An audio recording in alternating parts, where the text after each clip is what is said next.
দুই নৌকার মধ্যে দুই পা দিছিলেন কখনো? কয় দিছি। অবস্থা কি হয়েছিল তোমার বলো? হ্যাঁ, পড়ে গেছিল? পড়বে। দুই নৌকায় দুই পা দেওয়া যায় না, হয় এই পা এদিকে নিয়ে আসতে হবে না ওদিকে চলে যেতে হবে। দুই পা দিলে এই উল্টায় পড়বে।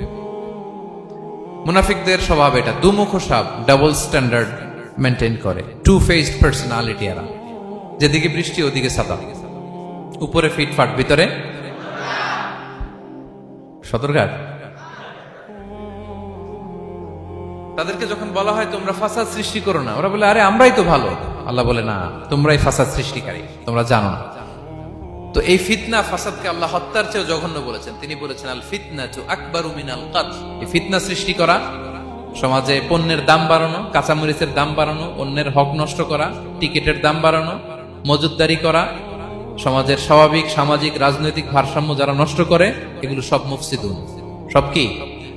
মুফসিদুন, ফাসাদ সৃষ্টিকারী, ফিতনাবাজ। আকবারু মিনাল কতল, সমাজের স্বাভাবিক যে ধারা, এই ফ্লোটাকে তারা নষ্ট করে।